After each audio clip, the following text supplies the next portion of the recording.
Evangelho de Mateus, capítulo 27, versículo 15, diz assim: Ora, por ocasião da festa, costumava o governador soltar um preso, escolhendo o povo aquele que quisesse.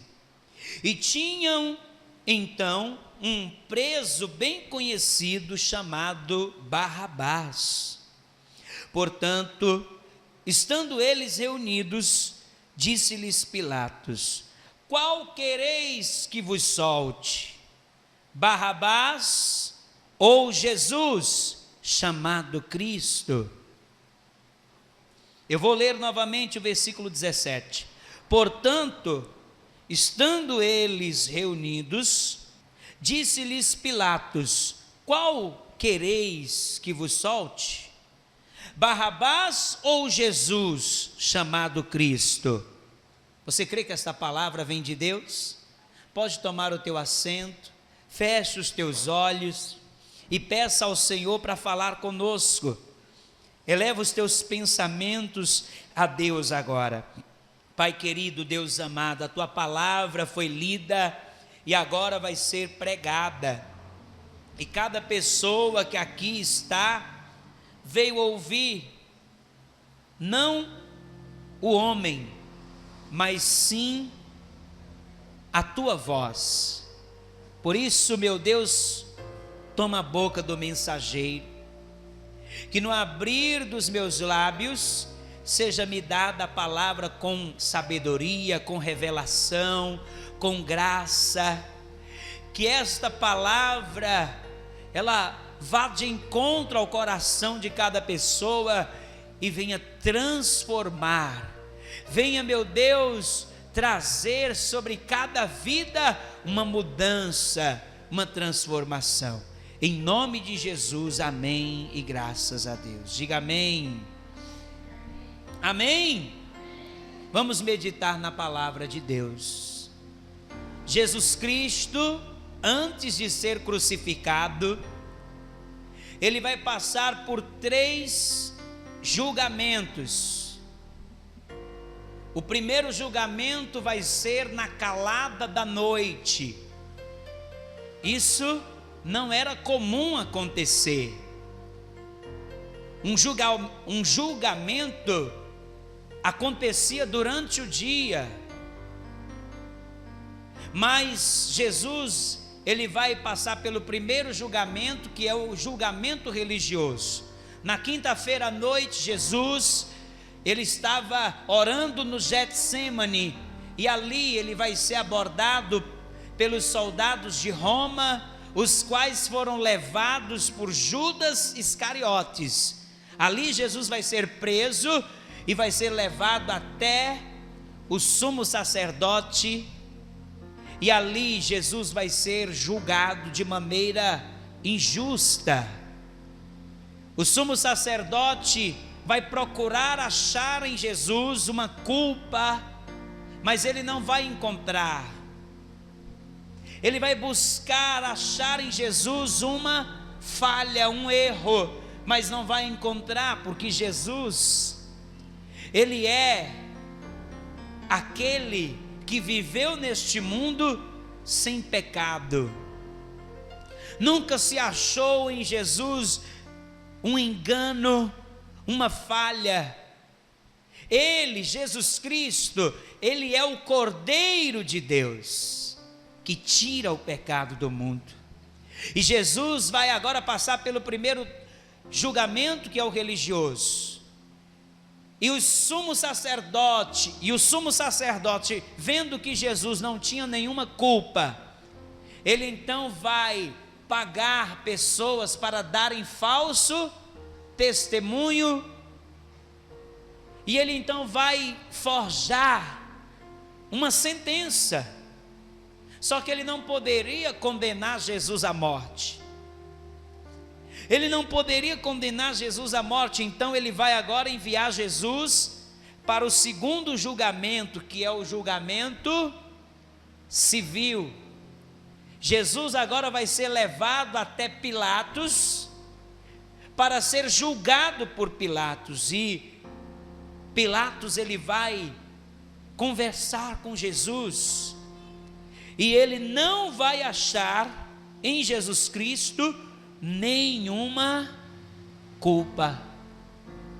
Pilatos, que era um homem acostumado a fazer audiências com os piores criminosos, ele já sabia quando uma pessoa estava mentindo ou não, de tanto ele fazer julgamentos.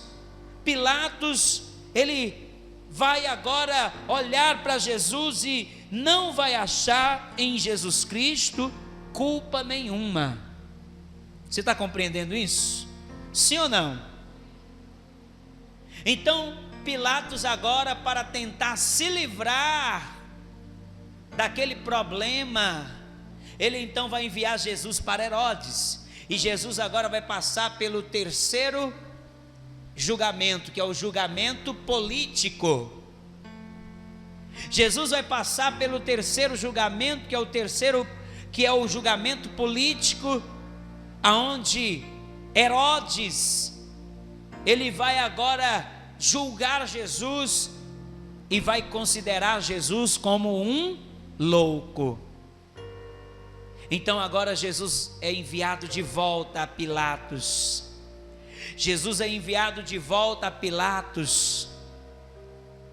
E Pilatos, ele não quer condenar Jesus, porque ele sabe que Jesus não tem culpa. Então Pilatos vai mandar que Jesus seja açoitado.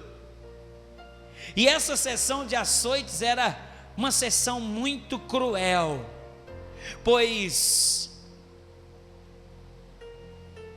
essa sessão de açoites era realizada usando uma ferramenta, um chicote, o qual era chamado de flagellum, ou na verdade flagellum, que tinha várias tiras de couro e nas pontas tinham pedaços de chumbo e de ossos. E muitos historiadores dizem que já na sessão de açoites, muitos dos condenados, eles morriam. Outros tinham as suas vísceras expostas. Você sabe o que são as vísceras, né? Hein? As vísceras são as tripas. Num português bem claro, as vísceras são as tripas. Ou seja, historiadores dizem que já na sessão de açoites, as vísceras de muitos presos eram expostas. Jesus agora vai passar por uma sessão de açoites, e ele vai ficar vai ficar totalmente desfigurado. O rosto dele vai ficar totalmente desfigurado, o corpo dele vai ficar totalmente rasgado, de maneira que quando as pessoas olham, elas viram o rosto, porque era uma cena de filme de terror. Talvez os ossos estivessem expostos, os ossos de Jesus estivessem expostos, tamanha era a crueldade daquela sessão de açoites. E Pilatos, depois que ele faz Jesus passar por essa sessão, o intuito dele é fazer o quê? Apresentar ao povo, e ao olhar para Jesus, o povo iria então ter misericórdia de Jesus. Ao ver Jesus daquele jeito, totalmente rasgado, totalmente ensanguentado, as pessoas iriam ter piedade. Essa era a estratégia de Pilatos. Pilatos achava que ia conseguir, só que quando ele apresenta Jesus diante do povo, e ele diz: olha, aqui está o homem, aqui está Jesus. E o povo, ao ver Jesus, fica assustado, fica aterrorizado, E Pilatos vai tentar a sua última estratégia. Qual é a última estratégia de Pilatos? É soltar Jesus usando uma lei que havia na época, a qual dizia que quando chegasse a Páscoa, um dos prisioneiros poderia ser solto. E Pilatos então agora vai pegar um dos piores marginais que havia, um homem que era homicida, um homem que causava tumulto ali em Jerusalém, que era Barrabás. Pilatos agora vai colocar ali diante do povo Jesus e quem, gente? E Barrabás. E ele vai perguntar: quem que vocês querem que eu solte?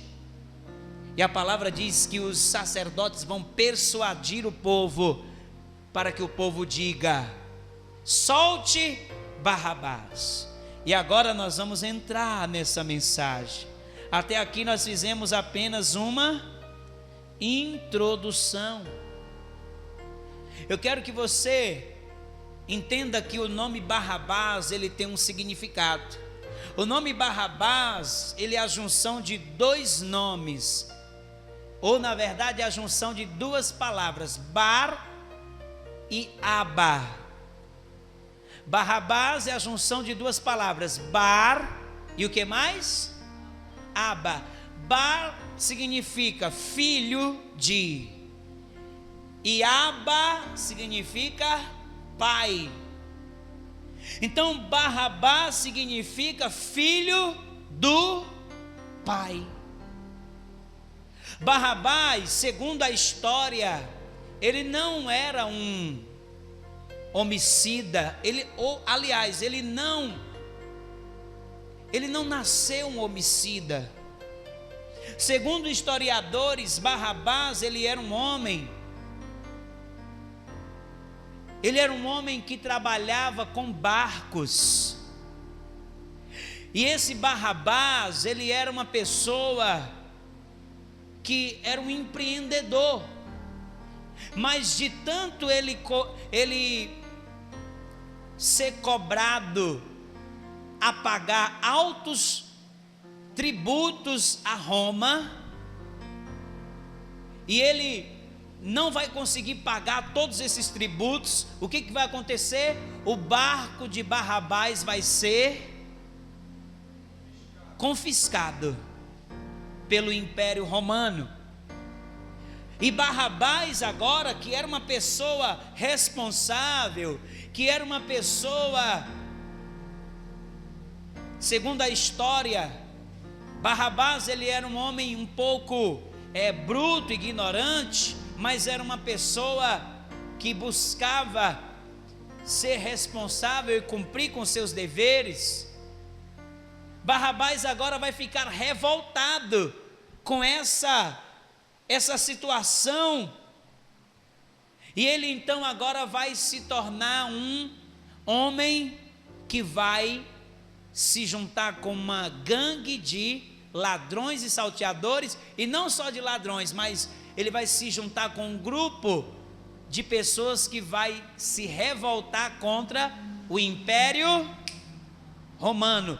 E em uma dessas manifestações que Barrabás participou, vai acontecer um homicídio, e ele então vai ser condenado por causa do homicídio e por causa também dos roubos que ele havia feito. Então veja que Barrabás, ele não era um homem mau, mas ele se tornou o quê? Um homem mau. E dizem os historiadores, isso aqui não está escrito na Bíblia, isso aqui é algo que dizem os historiadores. Dizem os historiadores que numa das tardes que Jesus estava pregando, e curando os doentes, a mãe de Barrabás, ela vai até Jesus e ela vai dizer: olha, por favor, Jesus, me ajuda, me ajuda. O meu filho, ele é um homem bom, mas ele se envolveu com pessoas erradas, ele se envolveu com pessoas erradas e agora ele está condenado à morte de cruz pelo Império Romano. Salva o meu filho. Isso não está escrito na Bíblia, isso é algo que os historiadores contam. Então Jesus disse: vai, mulher, Deus ouviu a tua oração. Isso parece ser coincidência, né? Sim ou não? Porque agora Jesus está ali no mesmo lugar com Barrabás. De um lado está Jesus, do outro está Barrabás. Barrabás, ele não está entendendo nada. Quando o soldado chega lá na cela onde ele está e diz: vem, você está livre. Aí ele diz: como assim?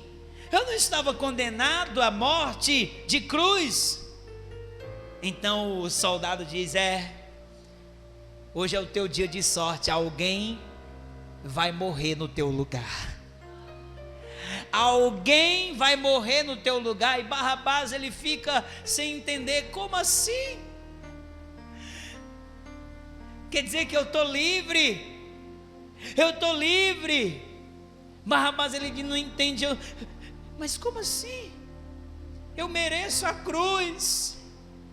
Eu mereço a cruz, eu mereço a morte. Quem é essa pessoa que vai morrer no meu lugar? Quem é essa pessoa que vai levar a minha cruz? Eu imagino que Barrabás vai ficar de longe, assistindo aqueles capítulos da história de Jesus. E quando ele olha para Jesus com aquele olhar sereno, apesar de Jesus estar ali a caminho da morte, apesar de Jesus estar a caminho da cruz, o olhar dele não era um olhar de alguém que está desesperado por causa da morte, mas é um olhar de confiança, é um olhar sereno, porque ele sabe que está indo para a cruz, mas depois da cruz ele vai ressurgir, ele vai ressuscitar. Pastor, e o que é que essa palavra tem a ver comigo? Eu imagino que quando Barrabás ele percebe que Jesus ele era inocente, quando ele percebe que Jesus não tinha nenhuma culpa, quando Barrabás ele percebe que Jesus estava morrendo em uma cruz pelo simples fato dele pregar a palavra, aquilo vai mexer com Barrabás. Barrabás vai dizer: puxa, era eu que era para estar naquela cruz. Aquela cruz pertencia a mim, aqueles cravos pertenciam a mim, mas ele levou a minha cruz. O que essa história tem a ver comigo e com você? Eu e você fomos criados por Deus. Deus ele nos fez, mas ele não nos criou com essa natureza caída que nós temos. Ele nos criou à sua imagem e semelhança. Ele nos criou santos como ele é santo, e ele nos fez para a glória dele. Mas a palavra de Deus diz que a partir do momento que Adão pecou,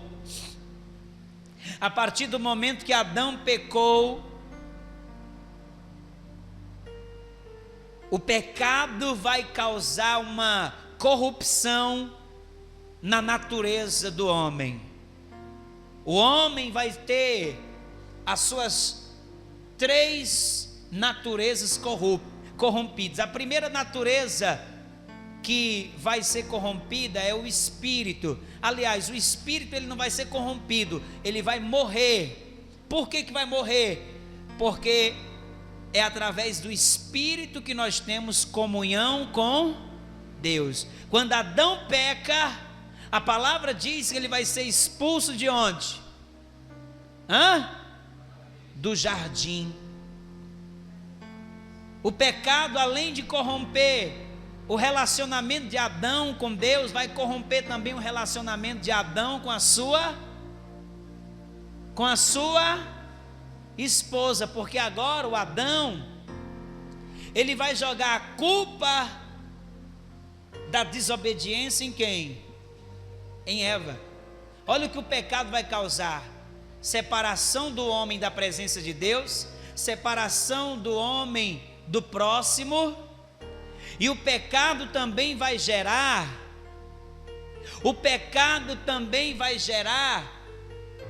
uma corrupção emocional, porque o homem agora vai se esconder de Deus, porque ele vai sentir vergonha e vai sentir também o quê? O medo. O pecado vai trazer a corrupção emocional. Você está compreendendo isso, sim ou não? A Bíblia Sagrada diz que todos pecaram, e o salário do pecado é o quê? É a morte. Mas olha só, assim como Barrabás estava condenado à morte, eu e você também estávamos condenados à morte. Eu e você estávamos condenados à morte. Mas Jesus, ele tomou o lugar não só de Barrabás. Barrabás ali, ele estava simbolizando todos nós, porque todos nós estávamos condenados, mas Jesus vai tomar o nosso lugar. Olha o que diz o livro do profeta Isaías,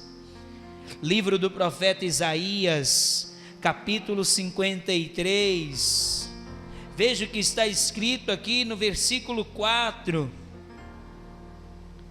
livro do profeta Isaías, capítulo de número 53, versículo 4, diz assim, verdadeiramente, Ele tomou sobre si as nossas enfermidades, e as nossas dores levou sobre si, e nós o reputamos por aflito, ferido de Deus e oprimido. Mas ele foi ferido pelas nossas transgressões e moído pelas nossas iniquidades. O castigo que nos traz a paz estava sobre ele, e pelas suas feridas fomos sarados.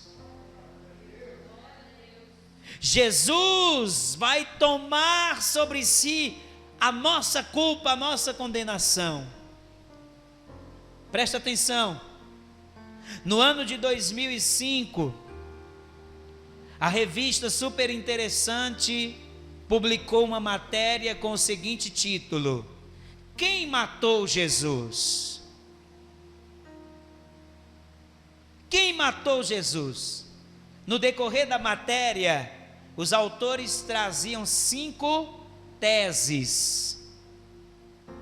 A primeira tese diz que quem matou Jesus foram os romanos. A segunda tese diz que quem matou Jesus foram os judeus. A terceira tese diz que quem matou Jesus foi a multidão. A quarta tese diz que foram os líderes judaicos. A quinta tese diz que quem matou Jesus foi Pilatos. Mas sabe o que a Bíblia diz? Sabe o que a Bíblia diz? A Bíblia diz que o meu e o teu pecado foi quem matou Jesus. Eu e você, por causa das nossas culpas, fomos nós que levamos Jesus a morrer naquela cruz. Mas não foi somente isso que fez Jesus morrer na cruz. Jesus disse no Evangelho de João, capítulo 10, abra comigo aí: foram os meus pecados, os teus pecados, que levaram Jesus a morrer na cruz. Mas não só isso, foi o amor dele, foi o amor dele que fez ele se entregar. João capítulo 10, versículo de número, acharam aí? João capítulo 10, versículo 18, olha o que a palavra do Senhor diz: ninguém tira a minha vida, mas eu de mim mesma dou. Tenho poder para dar e poder para tornar a tomá-la. Esse mandamento recebi de quem? Do meu Pai. Ei, não foi nenhum desses 5 que mataram Jesus. O que levou Jesus a morrer foi o meu pecado, mas foi, acima de tudo, o seu amor por mim. E a sua obediência a quem? Ao Pai. Ele morreu por amor a mim e a você, e por obediência ao Pai. Barrabás representa eu e você. Ei, o que significa o nome Bar-Abá? Bar-Abá? Filho do Pai. Eu e você não éramos filhos. Sabe, filho de quem que nós éramos? A palavra diz na carta aos Efésios que nós éramos filhos da ira. Eu e você éramos filhos da ira. Abra aí em Efésios capítulo 2. Carta aos Efésios capítulo 2, versículo 1, diz assim, ó: e vos vivificou, estando vós mortos em ofensas e pecados, em que noutro tempo andastes, segundo o curso deste mundo, segundo o príncipe das potestades do ar, do espírito que agora opera nos filhos da desobediência. Ei, a Bíblia nos chama, antes de receber a Cristo, de quê? Filhos da desobediência. E mais ainda, versículo 3: entre os quais todos nós também antes andávamos nos desejos da nossa carne, fazendo a vontade da carne e dos pensamentos, e éramos por natureza filhos da ira, como os outros também. Olha para mim, o Barrabás, ele era filho da ira. Quando você olha para Jesus passando por todo aquele sofrimento, e você se pergunta, olhe para mim, você se pergunta: pastor, qual era o cálice que Jesus ele disse para o Pai para passar dele? Que cálice era esse que Jesus disse: passa de mim esse cálice? Você sabe que cálice era esse? Sabe ou não sabe? Vou te dizer, era o cálice da ira. Ali na cruz, quando você vê Jesus agonizando, você está vendo Jesus recebendo sobre ele, o cálice da ira de Deus. Você está vendo, quando você olha para Jesus ali na cruz, agonizando, você está vendo ali a justiça de Deus sendo executada sobre Jesus. Por que Jesus está recebendo a ira, a justiça de Deus sobre ele? Porque naquele momento, Jesus estava levando sobre si os nossos pecados. Ele se fez pecador. Ele não era pecador, mas ele se fez pecador para que nós que éramos filhos da ira pudéssemos então ter o direito de sermos chamados filhos de Deus, filhos do Pai Celestial. Ele se fez pecador para que eu e você fôssemos libertos do pecado. Ele morreu para que eu e você viéssemos a ter vida. Ele assumiu a nossa culpa. Fique de pé. Fique de pé. Ele fez isso para que eu e você pudéssemos nos tornar Bar-Abá. Diga comigo, Bar-Abá.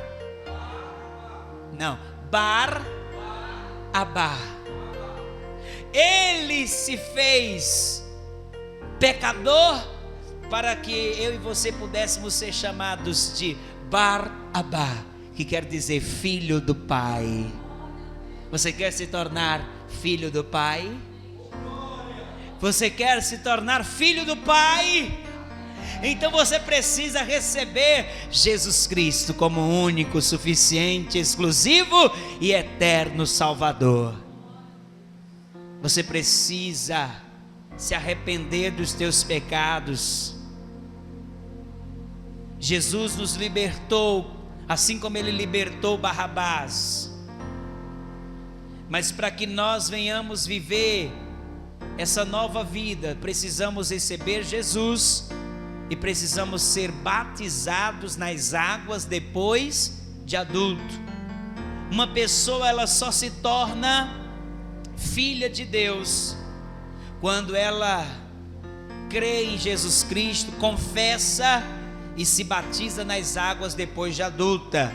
Enquanto ela não se batiza nas águas, ela não pode ser chamada de filha de Deus. Ela é apenas uma criatura de Deus. Por isso que Jesus disse: ide por todo mundo e pregai o evangelho a toda criatura. Aí ele diz: quem crer e for batizado será salvo. Se você ainda não recebeu a Jesus e quer recebê-lo como único Senhor e Salvador, erga sua mão direita agora.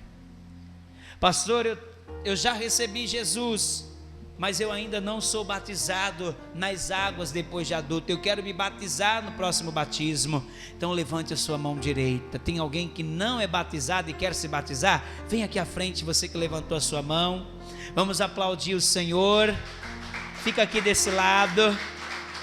Eu quero fazer o último convite. Coloca a mão sobre o local do coração. Eu quero falar com você que talvez já recebeu Jesus, já se batizou, mas você se afastou da casa de Deus, você saiu do caminho. O Pai está te chamando para voltar, filho pródigo. Ele não desiste de você. Você que está afastado e quer voltar para o caminho, levante a sua mão e vem para cá. Vem, vamos aplaudir Jesus. Vamos aplaudir ao nosso Senhor. Coloca a mão sobre o local do coração. A primeira oração você vai fazer comigo. Ore assim, diga: meu Deus e meu Pai, eu reconheço que sou pecador e preciso do teu perdão, e eu me arrependo de todos os erros, de todas as falhas, e neste momento, ó Deus bendito, eu te peço, diga: eu te peço, venha me perdoar, me purificar de todo pecado. Vem fazer morada em meu coração. Eu confesso que Jesus Cristo é o meu único, suficiente, exclusivo e eterno Salvador. Escreve meu nome no livro da vida, em nome de Jesus. Continua com os teus olhos fechados, nós vamos orar agora. Estenda as tuas mãos para essas vidas que estão aqui. Pai Santo e Deus querido, nós te apresentamos essas vidas que se colocam aqui, ó Deus, diante do teu altar. Ó Deus, reconhecendo que o Senhor é o Deus da sua vida, onde ela se decide se batizar. A outra, Senhor, volta aos teus caminhos. Pai, eu te peço que o Senhor escreva uma nova história sobre cada vida, que elas se fortaleçam na tua presença, que a tua graça, que o teu poder seja derramado sobre cada uma delas. Faz, ó Deus, com que a vida delas venha ser, ó Pai, tremendamente abençoada, em nome de Jesus. Toda a igreja agora levanta suas mãos para os céus. Deixa eu orar por você. Deixa eu orar por você que ouviu essa palavra nessa noite. Aonde era para mim, para você, aquela condenação, aonde era para mim, para você, aquele decreto de morte, mas Jesus, Ele levou sobre si a minha e a tua culpa. Pai Santo e Deus querido, nós estamos aqui reunidos em teu nome, e nós te agradecemos, Senhor, pela tua palavra. Nós te agradecemos, Senhor, porque o Senhor levou sobre si as nossas culpas. O Senhor pagou o alto preço, aonde, ó Deus, era para mim e para esse teu filho que está aqui, essa tua filha, Deus. Mas o Senhor levou sobre si. Por isso nós te agradecemos pelo teu amor. Nós te agradecemos porque o teu amor nos constrange a cada dia. Mesmo nós sendo tão falhos, tão pecadores, o Senhor nos ama incondicionalmente. Então vem, ó Pai, derramar da tua unção. Vem fortalecer, vem avivar, ó Pai, que nós venhamos, ó Pai, também demonstrar o nosso amor para contigo, pregando a tua palavra, anunciando o teu reino, evangelizando, sendo, ó Pai, canais de bênção sobre cada vida, em nome de Jesus.